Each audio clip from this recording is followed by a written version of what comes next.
Hi, this is Alemitu Mequanint, a PhD student at eMedia Research Lab at Gerling, Belgium. On behalf of my research team, I am presenting a study entitled The Challenge of Non-Disclosure, Exploring the Lived Experiences of Ethiopian Adolescents with HIV and Their Attitudes Toward Technology. Nearly 2 million adolescents live with HIV globally, and more children under 10 living with HIV survive into adolescence thanks to HIV treatment success. Adolescents are outliers in HIV/AIDS control. While HIV progression has generally slowed down, adolescents represent a growing share on various indicators such as new infections and HIV-related deaths.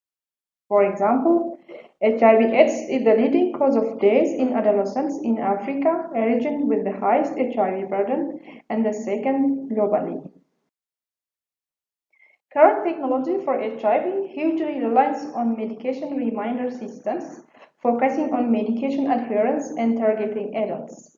However, managing HIV is not all about medications. It involves addressing complex life experiences such as HIV stigma. Therefore, a comprehensive understanding of life with HIV beyond medication adherence is required for improved technology designs. In this work, we explored lived experiences of Ethiopian adolescents with HIV through qualitative research, answering two research questions. One, what are the attitudes and experiences of adolescents and their care circle, that is, parents and healthcare professionals, concerning their HIV management?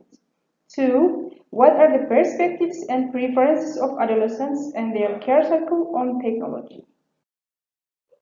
Our work builds upon the integrated behavioral model as a theoretical framework, guiding semi-structured interviews and discussions.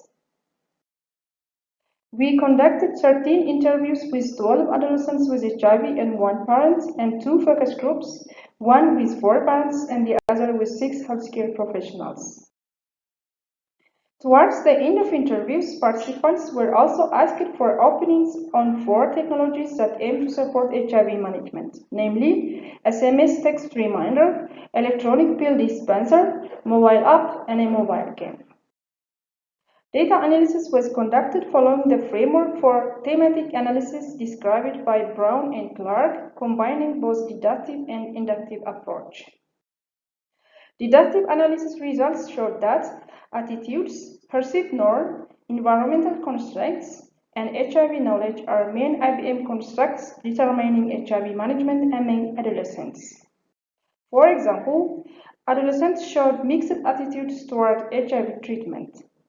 They were positive in the sense that they understand HIV management is vital to living a healthy life, but at the same time, they expressed that lifelong adherence of HIV treatment is burdensome and emotionally exhausting.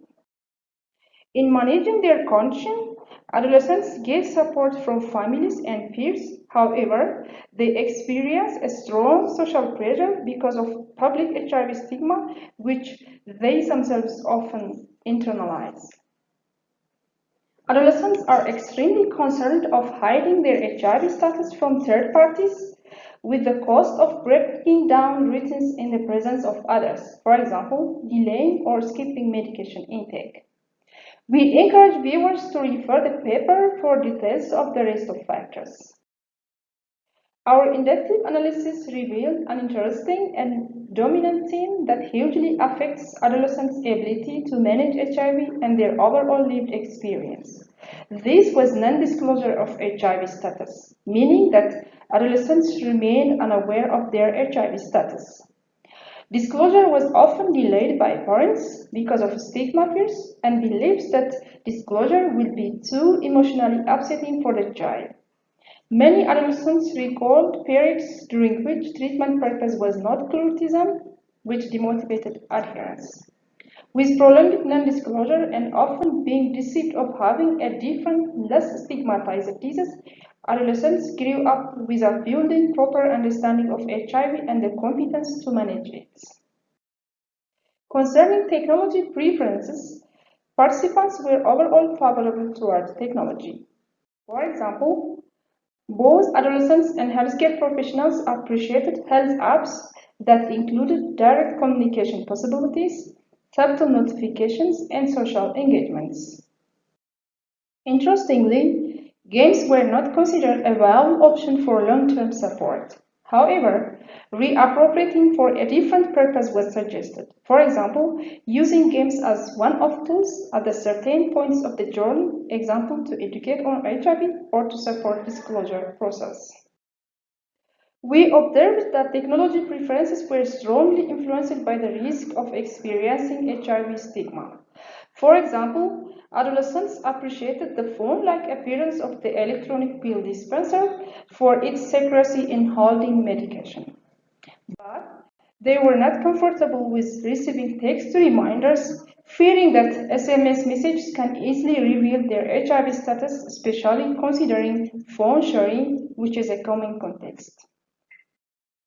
Building up on these findings, we suggest four main directions for the design of technology to support adolescents with HIV in low-income regions. 1. Supporting parents in the HIV disclosure process. Considering the importance of timely disclosure, we propose that more technology design efforts should be geared towards supporting the HIV status disclosure process, empowering parents to engage in timely disclosure and facilitating parent-child discussions. 2. Supporting adolescents in controlling the privacy of their HIV status. 3. Supporting adolescents in replacing internalized stigma with biomedical understanding of HIV. 4. Supporting adolescents in bonding with peers. Full discussions of these design directions can be found on the paper. Thank you.